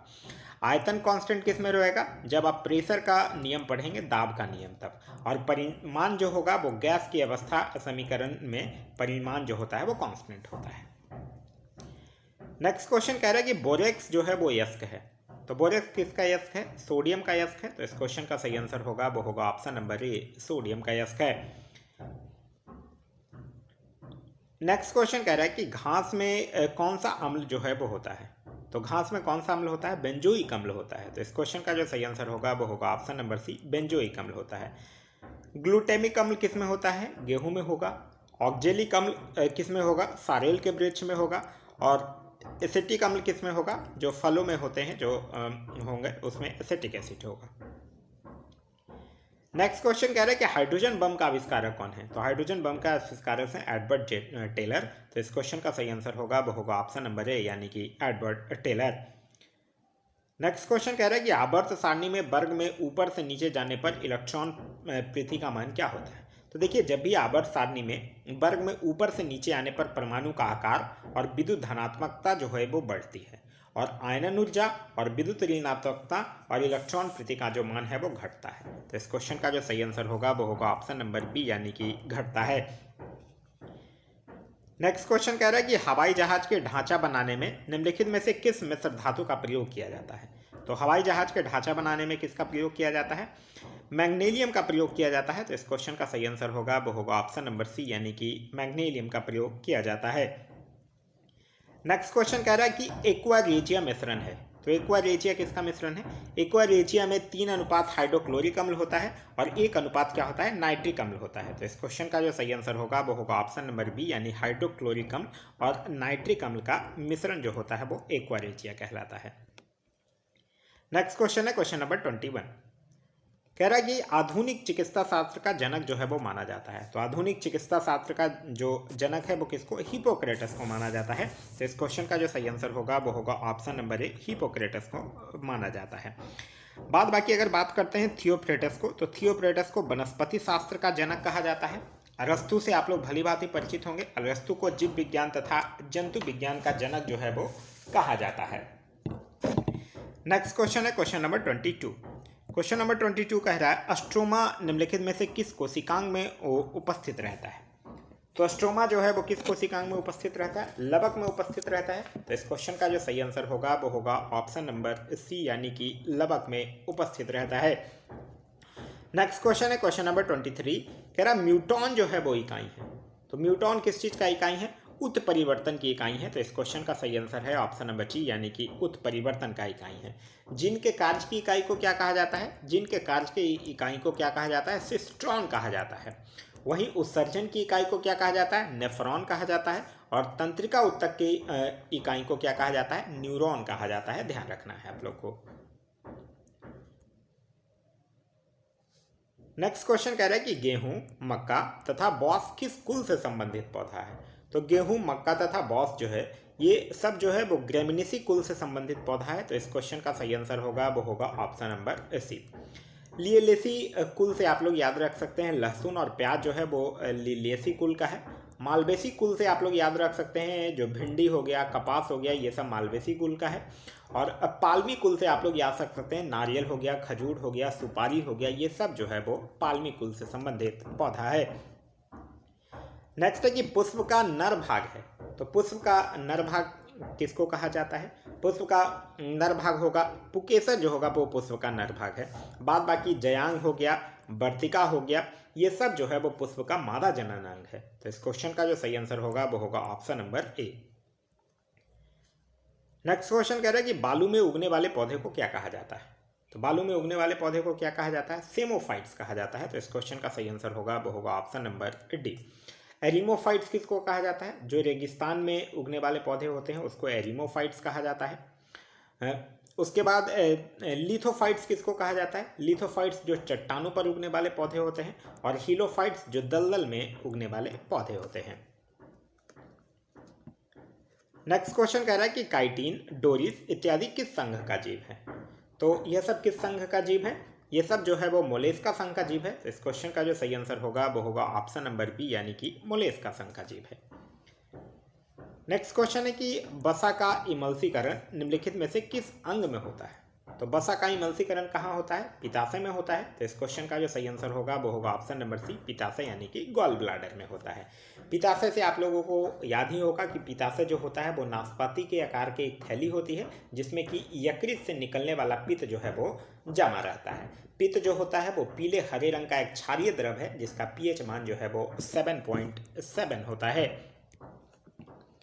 नेक्स्ट क्वेश्चन है क्वेश्चन नंबर 29 कह रहा है निम्नलिखित में से कौन सा रोग जो है वो विषाणु से नहीं होता है, यह आपसे पूछ रहा है।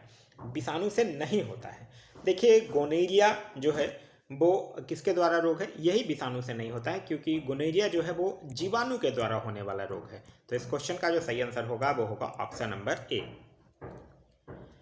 नेक्स्ट है कि निम्नलिखित में से कौन से हार्मोन की कमी से मनुष्य में बौनापन होता है। तो मनुष्य में बौनापन जो होता है वो एसटीएच हार्मोन की कमी से होता है। तो इस क्वेश्चन का सही आंसर होगा वो होगा ऑप्शन नंबर बी यानी कि एसटीएच हार्मोन। एसटीएच हार्मोन जो होता है वो शरीर की वृद्धि, विशेषतः हड्डियों की वृद्धि का जो है नियंत्रण करती है। नेक्स्ट क्वेश्चन है क्वेश्चन नंबर 31 निम्नलिखित में से कौन सा विकल्प जो है वो असत्य है, आपको यह बताना है। कैबिनेट सचिव राजीव गाबा, ये बिल्कुल सही है। सलाहकार प्रधानमंत्री पीके मिश्रा, ये गलत है। वर्तमान समय में जो प्रधानमंत्री के सलाहकार हैं वो कौन है, तरुण कपूर हैं। वित्त सचिव टीवी सोमनाथन और गृह सचिव अजय कुमार भल्ला, ये सही है। तो इस क्वेश्चन का सही आंसर होगा वो होगा option number B. Next question कह रहा है कि निम्नलिखित में से किस राज्य की बाड़ा कोलम चावल को जीआई टैग दिया गया है। तो किस राज्य का है यह बाड़ा कोलम चावल, यह है महाराष्ट्र का। तो इस क्वेश्चन का सही आंसर होगा वो होगा ऑप्शन नंबर सी, महाराष्ट्र का। महाराष्ट्र का और भी कुछ चीज़ें याद रखिएगा जिसको कि जीआई टैग दिया गया है, जैसे कि सफ़ेद प्याज, जलगांव केला, हापुस आम, सांगली हल्दी, ये सब महाराष्ट्र का प्रोडक्ट है जिसको कि जीआई टैग मिल चुका है। नेक्स्ट क्वेश्चन है कि हाल ही के दिनों में जनजातियों का विश्वकोश जारी करने वाला पहला राज्य कौन बना है। तो यह कौन बना है, यह बना है उड़ीसा। तो इस क्वेश्चन का जो सही आंसर होगा वो होगा ऑप्शन नंबर बी। उड़ीसा जो है वो जनजातियों का विश्वकोश जारी करने वाला भारत का पहला राज्य बन गया है।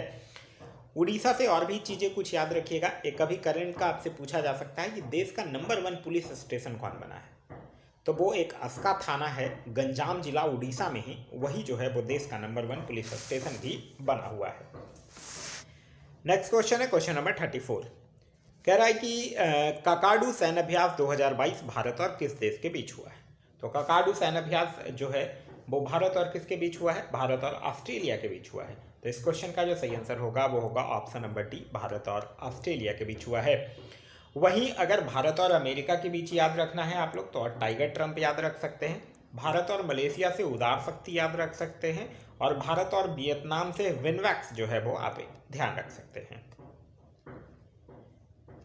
नेक्स्ट क्वेश्चन है कि 18वां G20 शिखर सम्मेलन 2023 की मेजबानी निम्न में से कौन करेगा। तो यह कौन करेगा, यह मेजबानी कौन किया है, भारत किया है। तो इस क्वेश्चन का सही आंसर होगा वो होगा ऑप्शन नंबर ए, भारत। वहीं इसके पहले 2022 में कौन किया था, 2022 में इंडोनेशिया किया था।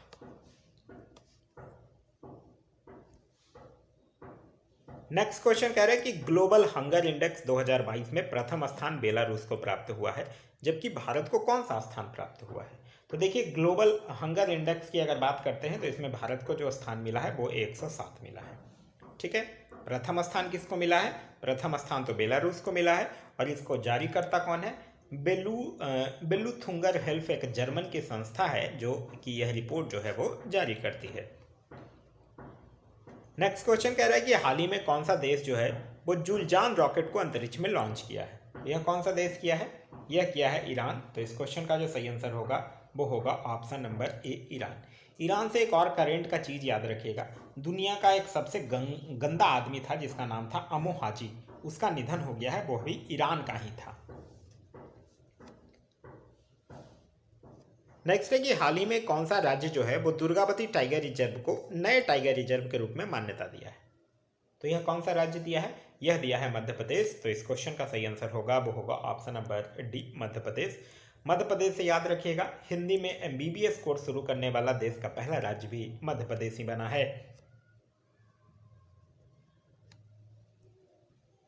नेक्स्ट है कि मेजर ध्यानचंद पुरस्कार 2022 शरथ कमल अंचत को दिया गया है, इसका संबंध जो है वो किस खेल से है।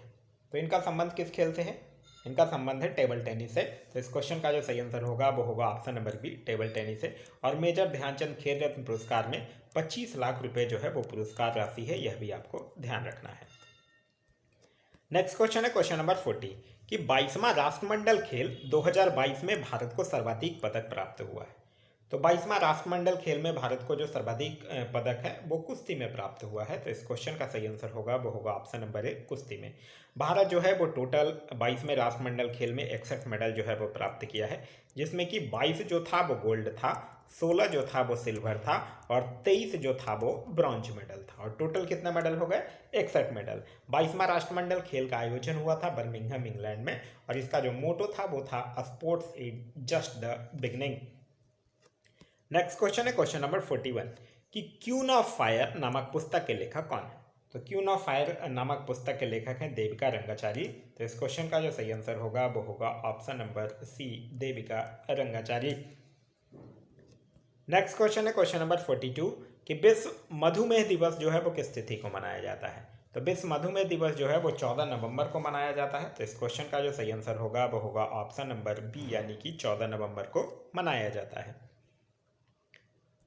हाल में तंपरा झील को रामसार साइट में शामिल किया गया है, यह किस राज्य में है। तो तंपरा झील किस राज्य में है, तंपरा झील जो है वो है उड़ीसा राज्य में। तो इस क्वेश्चन का जो सही आंसर होगा वो होगा ऑप्शन नंबर ए, उड़ीसा राज्य में। तमिलनाडु की अगर बात करते हैं तो तमिलनाडु से याद रखिएगा भारत में सर्वाधिक रामसार स्थल जो है वो 14 है, कि किस राज्य में, तमिलनाडु में। मतलब टोटल रामसार स्थलों की दृष्टि से देखा जाए तो तमिलनाडु में सबसे ज़्यादा है, 14।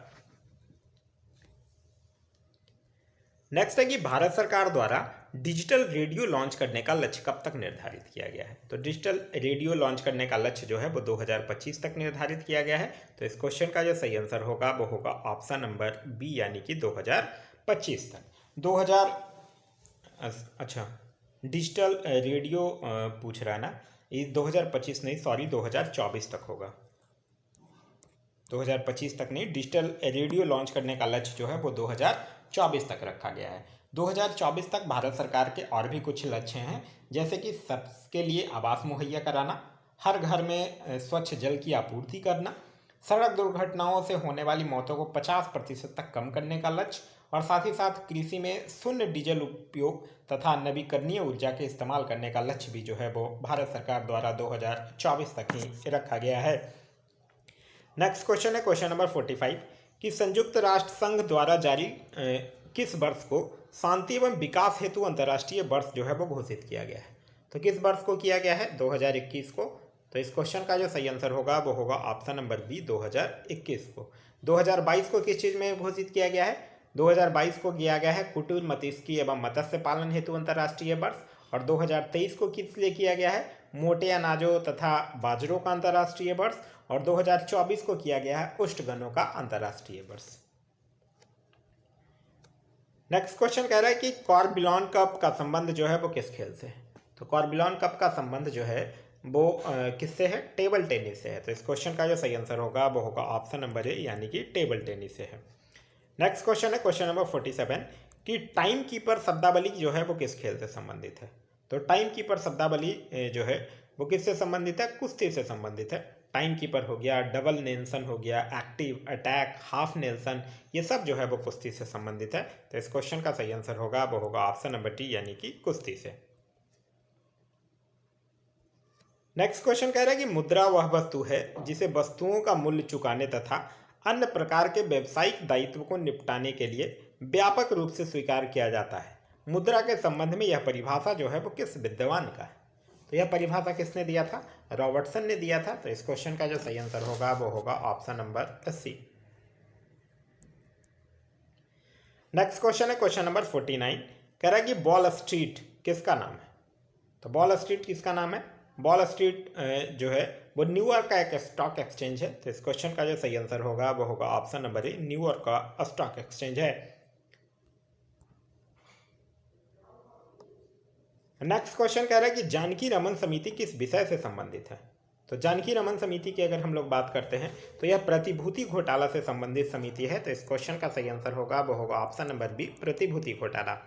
वहीं जनसंख्या नीति की अगर बात करते हैं तो आप याद रख सकते हैं स्वामीनाथन संबंधी समिति का संबंध जो है वो जनसंख्या नीति से था। बेरोजगारी के अनुमान की अगर बात करते हैं तो दंतेवाला समिति का संबंध जो है वो बेरोजगारी के अनुमान से था। और कृषि साख की अगर बात करते हैं तो याद रख सकते हैं खुसरो समिति, जिसका संबंध की कृषि साख से है। नेक्स्ट क्वेश्चन कह रहा है कि निम्नलिखित में से कौन सा नवपाषाण कालीन बस्ती जो है वो नहीं है, यह आपसे पूछ रहा है।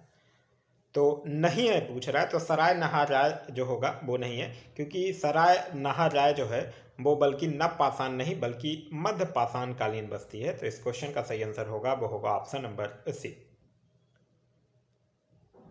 नेक्स्ट क्वेश्चन कह रहा है कि निम्नलिखित कथनों पर विचार कीजिए। आर्यों का आरंभिक जीवन जो है वो कृषि पर आधारित था। ये बिल्कुल गलत है, क्योंकि आर्यों का आरंभिक जीवन जो है वो पशुचारण पर आधारित था। कृषि जो है वो उसके लिए द्वितीय कार्य था। नेक्स्ट है कि आर्यों के आरंभिक इतिहास की जानकारी का मुख्य स्रोत जो है वो ऋग्वेद है। ये बिल्कुल सही है। तो इस क्वेश्चन का जो सही आंसर होगा, यहाँ पहला गलत है, दूसरा सही है, यानी ऑप्शन नंबर 2 जो होगा वो आपका सही आंसर है।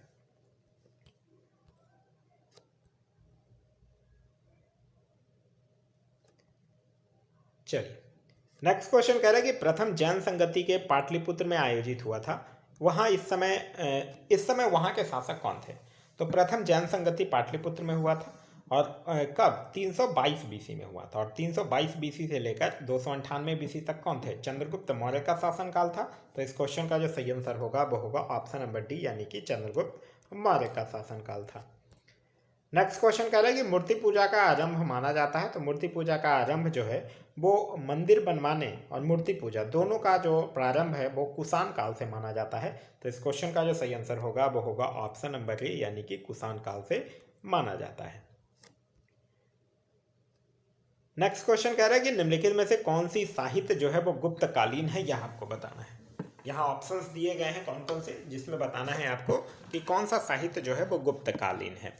तो देखिए ललित विग्रहराज, तो आप लोग पढ़े होंगे कि ललित विग्रहराज नामक ग्रंथ की रचना जो है वो विग्रहराज चतुर्थ जो चौहान वंश के दरबारी कवि सोमदेव ने किया था। तो यह तो नहीं होगा। सूर्य शतक की अगर बात करते हैं तो सूर्य शतक नामक जो साहित्य है वो हर्षकालीन है, क्योंकि इसके रचयिता जो है वो मयूर है। मृच्छकटिकम इसका सही आंसर होगा, क्योंकि मृच्छकटिकम के रचयिता क्या हैं, शूद्रक हैं, और ये साहित्य जो है वो गुप्तकालीन है। तो इस क्वेश्चन का जो सही आंसर होगा वो होगा ऑप्शन नंबर बी, यानी कि मृच्छकटिकम। नेक्स्ट क्वेश्चन कह रहा है कि सल्तनत काल का सबसे पढ़ा लिखा विद्वान शासक जो धार्मिक दृष्टि से उदार एवं सही था, वो कौन था? वो था मोहम्मद बिन तुगलक। तो इस क्वेश्चन का सही आंसर होगा वो होगा ऑप्शन नंबर ए, मोहम्मद बिन तुगलक। मोहम्मद बिन तुगलक जो था वो स्वप्नशील, पागल एवं रक्त पिपासु भी इसको कहा गया है। इसने कृषि के विकास के लिए एक अमीर कोही नामक एक नए नवीन विभाग की भी स्थापना किया था, और इसने अपनी राजधानी को दिल्ली से देवगिरी जो है वो स्थानांतरित किया था। नेक्स्ट क्वेश्चन कह रहा है कि कृष्ण का अवतार जो है वो किस संत को माना जाता है? तो कृष्ण का अवतार जो है वो किसको माना जाता है? चैतन्य महाप्रभु को माना जाता है। तो इस क्वेश्चन का सही आंसर होगा वो होगा ऑप्शन नंबर सी, चैतन्य महाप्रभु। नेक्स्ट है कि निम्नलिखित में से कौन से मुगल शासक ने यह लिखा है कि भारतीय मरना जानते हैं, लड़ना नहीं? यह किस मुगल शासक ने लिखा है? यह लिखा है बाबर ने। तो इस क्वेश्चन का जो सही आंसर होगा वो होगा ऑप्शन नंबर डी, बाबर ने। बाबर का जो टेन्यूअर था वो कब से कब तक था? बाबर का टेन्यूअर था 1526 से लेकर 1530 तक। बाबर से और भी चीज़ें ध्यान रखिएगा। बाबर जो था वो अपनी उदारता के लिए उसको कलंदर की उपाधि भी दी गई थी, और बाबर जो था वो मुसलमानों को तमगा नामक कर से मुक्त कर दिया था। नेक्स्ट है कि निम्नलिखित में से कौन सा विकल्प जो है वो लॉर्ड कैनिंग से संबंधित नहीं है, यह आपको बताना है। कह रहा है विधवा पुनर्विवाह विवाह अधिनियम को लागू होना, ये तो लॉर्ड कैनिंग से ही संबंधित है। महालेखक परीक्षक के पद का सृजन, यह भी है। वुड डिस्पैच लागू होना, ये नहीं है, क्योंकि देखिए वुड डिस्पैच कब लागू हुआ था? 1854 में लागू हुआ था, और इस समय भारत का गवर्नर जनरल लॉर्ड डलहौजी था। तो इस क्वेश्चन का जो सही आंसर होगा वो होगा ऑप्शन नंबर सी। नेक्स्ट है कि ताना भगत आंदोलन से प्रभावित क्षेत्र कौन था? तो ताना भगत आंदोलन की शुरुआत कब हुई थी? ये हुई थी 1914 में, और किसके नेतृत्व में? जतरा भगत के नेतृत्व में बिहार के क्षेत्र में हुआ था। तो इस क्वेश्चन का सही आंसर होगा वो होगा ऑप्शन नंबर ए। नेक्स्ट है कि 1857 की क्रांति की शुरुआत हुई है। आप लोग पढ़े होंगे 1857 की क्रांति की शुरुआत 10 मई 1857 को मेरठ की पैदल टुकड़ी 20 NI से हुई थी। तो इस क्वेश्चन का जो सही आंसर होगा वो होगा ऑप्शन नंबर बी। एक क्वेश्चन पूछा जाता है कि मंगल पांडे का संबंध किससे था? तो मंगल पांडे का संबंध जो था वो 34वां नेटिव इन्फेंट्री से था, और 1857 की क्रांति के समय भारत का जो गवर्नर जनरल था वो लॉर्ड कैनिंग था, और इंग्लैंड का जो प्रधानमंत्री था वो पॉम्सटन था। नेक्स्ट है कि रिडल्स इन हिंदुइज्म के लेखक कौन है? तो इस पुस्तक के लेखक कौन है? इस पुस्तक के लेखक हैं डॉक्टर भीमराव अंबेडकर। तो इस क्वेश्चन का सही आंसर होगा वो होगा option number D. Jawaharlal Nehru से याद रख सकते हैं discovery of India. Arvind Ghosh से आप लोग याद रख सकते हैं वंदे मातरम या फिर न्यू लैम्प फॉर ओल्ड, और दयानंद सरस्वती से आप लोग याद रख सकते हैं सत्यार्थ प्रकाश। नेक्स्ट क्वेश्चन कह रहा है कि निम्नलिखित में से कौन सा विकल्प जो है वो गलत है, यह आपको बताना है। इंडियन एसोसिएशन SC बनर्जी, ये बिल्कुल सही है। शारदा सदन रमाबाई, बिल्कुल सही है। स्वतंत्र श्रमिक पार्टी नारायण मल्हर जोशी, ये गलत है, क्योंकि स्वतंत्र श्रमिक पार्टी के संस्थापक BR अम्बेडकर थे, जबकि सोशल सर्विस लीग के संस्थापक जो थे वो नारायण मल्हर जोशी थे। तो इस क्वेश्चन का सही आंसर होगा वो होगा option number C. Next question है क्वेश्चन नंबर 64 कि खिलाफत आंदोलन का नेतृत्व बिहार में किसने किया था?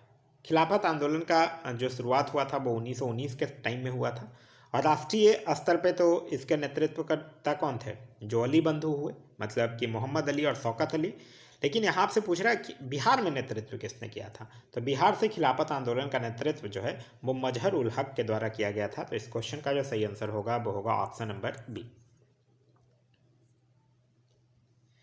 नेक्स्ट है कि महात्मा गांधी द्वारा स्थापित नटाल कांग्रेस की स्थापना का वर्ष कौन सा है?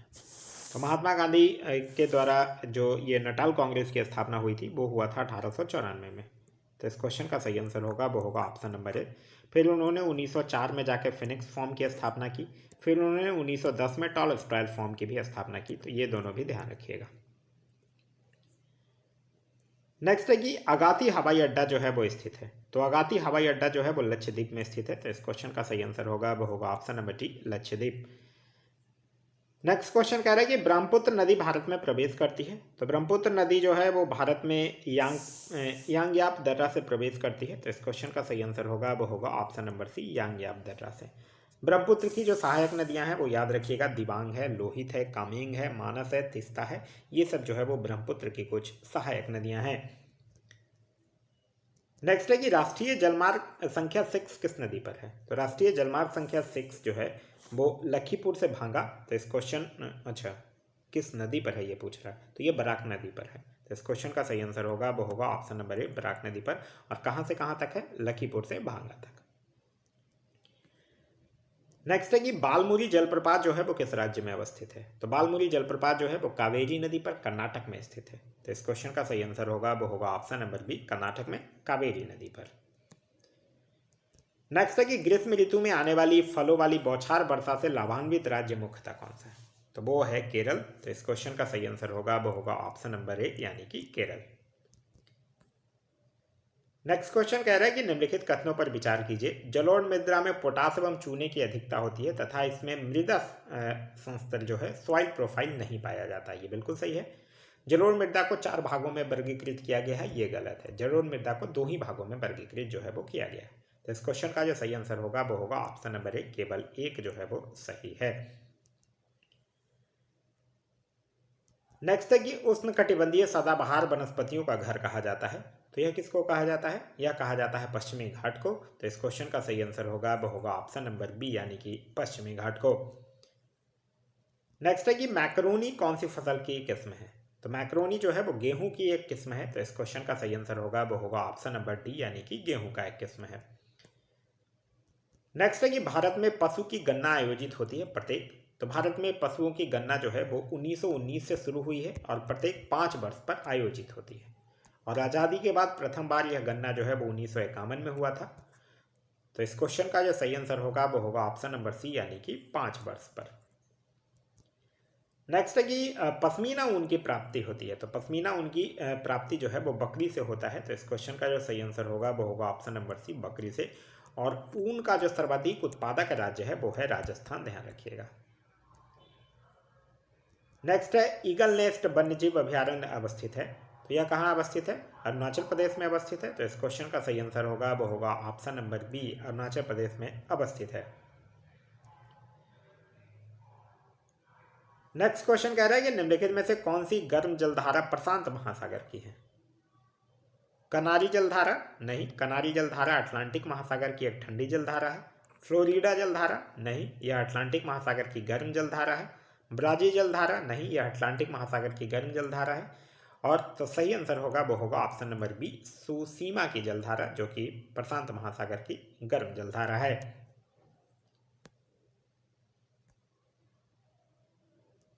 नेक्स्ट है कि दस्ते काबिरा तथा दस्ते लूट मरुस्थल जो है वो किस देश में है?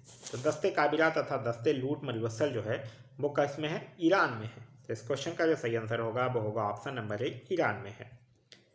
नेक्स्ट है सतकोसिया बाघ अभ्यारण्य जो है वो किस राज्य में स्थित है? तो यह जो है वो उड़ीसा में स्थित है। तो इस क्वेश्चन का सही आंसर होगा वो होगा ऑप्शन नंबर डी। नेक्स्ट है कि पाखुपिला जो है वो किस राज्य का लोक नृत्य है? तो यह मिजोरम का एक लोक नृत्य है। तो इस क्वेश्चन का सही आंसर है ऑप्शन नंबर सी, यानी कि मिजोरम। नेक्स्ट है कि निम्नलिखित में से कौन सी महिला जो है वो संविधान सभा की सदस्य नहीं रही है, ये आपसे पूछ रहा है। आप लोगों ने पढ़ा होगा कि संविधान सभा में महिला सदस्यों की संख्या जो है वो 15 थी, जिसमें सरोजिनी नायडू थी, पूर्णिमा बनर्जी थी, रेणुका राय भी थी, उषा मेहता नहीं थी। उषा मेहता का संबंध अगर देखा जाए तो भारत छोड़ो आंदोलन में इन्होंने गुप्त रेडियो संचालन से था। तो इस क्वेश्चन का जो सही आंसर होगा वो होगा ऑप्शन नंबर ए। नेक्स्ट है कि लोकतांत्रिक व्यवस्था से क्या अभिप्राय है? तो लोकतांत्रिक व्यवस्था से है कि शासन संचालन की संप्रभुता जनता के पास होती है। तो इस क्वेश्चन का जो सही आंसर होगा वो होगा ऑप्शन नंबर सी। नेक्स्ट है कि निम्नलिखित में से किस देश के नागरिक को ओसीआई यानी ओवरसीज सिटीजन ऑफ इंडिया में शामिल नहीं किया गया है? तो किस देश के नागरिक को नहीं शामिल किया गया है? नेपाल को किया गया है, चीन को किया गया, भूटान को किया गया, बांग्लादेश के नागरिक को नहीं शामिल किया गया है। तो इस क्वेश्चन का सही आंसर होगा वो होगा option number T, Bangladesh. Next question है कि सहकारी समिति का गठन करना कौन सा मौलिक अधिकार है? तो यह कौन सा मौलिक अधिकार है? स्वतंत्रता का अधिकार है। तो इस क्वेश्चन का सही आंसर होगा वो होगा ऑप्शन नंबर बी, स्वतंत्रता का अधिकार। नेक्स्ट क्वेश्चन है क्वेश्चन नंबर 85, कह रहा है कि प्रधानमंत्री की नियुक्ति एवं अन्य मंत्रीगण की नियुक्ति की राष्ट्रपति की शक्तियों में कौन सा है? तो यह कौन सा राष्ट्रपति की शक्ति है? राष्ट्रपति की कार्यपालिका शक्तियों है। तो इस क्वेश्चन का जो सही आंसर होगा वो होगा ऑप्शन नंबर बी यानी कि राष्ट्रपति की कार्यपालिका शक्तियाँ। आप लोग पढ़े होंगे एक अनुच्छेद 53 का एक, इसी में तो राष्ट्रपति की कार्यपालिका शक्तियों को परिभाषित किया गया है, जिसके अंतर्गत राष्ट्रपति जो है वो प्रधानमंत्री की नियुक्ति करता है और साथ ही साथ और अन्य भी मंत्रियों की नियुक्ति करता है। नेक्स्ट क्वेश्चन है 86, कह रहा अनुच्छेद 132 में उच्चतम न्यायालय को शक्ति प्रदान करता है। तो अनुच्छेद 132 में उच्चतम न्यायालय को शक्ति जो है वो प्रदान करता है अपीलीय अधिकारिता। तो इस क्वेश्चन का जो सही आंसर होगा वो होगा ऑप्शन नंबर डी अपीलीय अधिकारिता। नेक्स्ट है कि व्यापार वाणिज्य और समागम की स्वतंत्रता का प्रावधान जो है वो किस देश से ग्रहित किया गया है। तो यह किससे लिया गया है, ऑस्ट्रेलिया से लिया गया है। साथ ही साथ ऑस्ट्रेलिया से प्रस्तावना की भाषा और संवर्ती सूची का प्रावधान भी जो है वो ऑस्ट्रेलिया से ही लिया गया है। तो इस क्वेश्चन का सही आंसर होगा वो होगा option number B Australia. Next है कि निम्नलिखित में से किस राज्य में पंचायती राज व्यवस्था जो है वो लागू नहीं है। तो मेघालय, मिजोरम, नागालैंड में पंचायती राज व्यवस्था जो है वो लागू नहीं है। तो इस क्वेश्चन का सही आंसर होगा वो होगा ऑप्शन नंबर डी यानी कि मिजोरम। नेक्स्ट क्वेश्चन कह रहा है कि निम्नलिखित में से कौन सी राष्ट्रीय राजनीतिक पार्टी नहीं है, यह आपसे पूछ रहा है। देखिए राष्ट्रीय राजनीतिक पार्टी इसमें कौन नहीं है, बहुजन समाज पार्टी है, भारतीय कम्युनिस्ट पार्टी है, तृणमूल कांग्रेस पार्टी भी है, समाजवादी पार्टी नहीं है। समाजवादी पार्टी जो है वो एक राज्य स्तरीय पार्टी है। तो इस क्वेश्चन का जो सही आंसर होगा वो होगा option number C. Next question कह रहा है कि लोकपाल के अध्यक्ष व सदस्य बनने के लिए न्यूनतम उम्र क्या होना चाहिए। तो न्यूनतम उम्र क्या होना चाहिए, 45 वर्ष होना चाहिए। तो इस क्वेश्चन का सही आंसर होगा वो होगा ऑप्शन नंबर डी यानी कि 45 वर्ष। 25 वर्ष से आप लोग याद रख सकते हैं लोकसभा और विधानसभा के सदस्य बनने के लिए न्यूनतम उम्र है। 30 साल जो है वो राज्यसभा तथा विधान परिषद के सदस्य बनने के लिए न्यूनतम उम्र है और 35 वर्ष जो है वो राष्ट्रपति, उपराष्ट्रपति और राज्यपाल बनने के लिए न्यूनतम उम्र है। नेक्स्ट क्वेश्चन कह रहा है कि अंतर्राज्यीय परिषद की बैठक की अध्यक्षता किया जाता है। तो अंतर्राज्यीय परिषद की बैठक की अध्यक्षता जो है वो प्रधानमंत्री के द्वारा किया जाता है। तो इस क्वेश्चन का जो सही आंसर होगा वो होगा ऑप्शन नंबर ए यानी कि प्रधानमंत्री के द्वारा किया जाता है।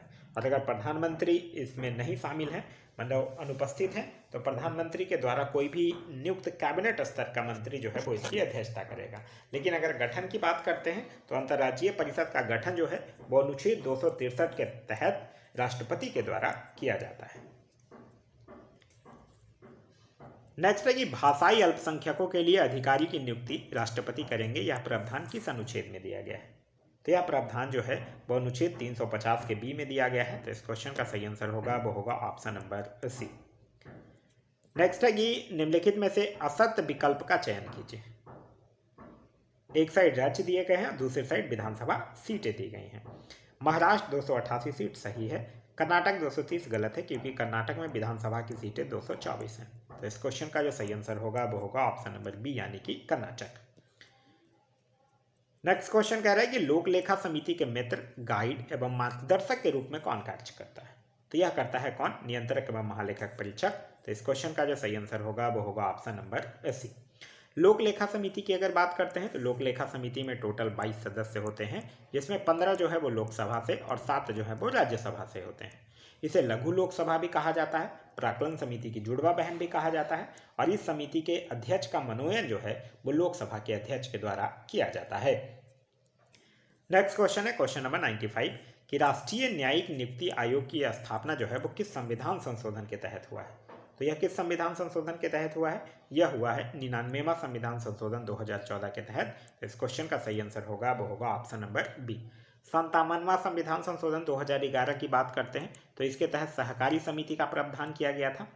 100वां संविधान संशोधन 2015 की अगर बात करते हैं तो बांग्लादेश को भूमि हस्तांतरण से संबंधित है और 102वां संविधान संशोधन 2018 जो है वो राष्ट्रीय पिछड़ा वर्ग आयोग से संबंधित है। क्लियर है। इसके आगे कुछ मैथ्स के क्वेश्चन है जिसके आंसर जो है वो पीडीएफ के लास्ट में अटैच्ड है। पीडीएफ के लिए आप लोग टेलीग्राम ग्रुप ज्वाइन कर सकते हैं या फिर टेलीग्राम में जाकर सर्च कर सकते हैं या पढ़ेगा इंडिया, वहाँ जो ग्रुप आएगा उसको ज्वाइन कर लीजिए, वहाँ इसका पीडीएफ जो है वो प्रोवाइड करवा दिया गया है। तो यह वीडियो आप लोगों को कैसा लगा कमेंट करके जरूर बताइएगा। साथ ही साथ इस वीडियो से कुछ सीखने के लिए मिला तो एक लाइक जरूर कर दीजिएगा। वीडियो पसंद आ रहा है तो अपने दोस्तों के साथ शेयर करना ना भूलें। अभी तक आप इस चैनल पर नए हैं या चैनल को सब्सक्राइब नहीं किया है तो चैनल को सब्सक्राइब कर लीजिए और साथ ही साथ बेल आइकन दबा लीजिए ताकि हमारे सारे वीडियो के नोटिफिकेशन जो है वो आपको मिलते रहें। Thanks for watching.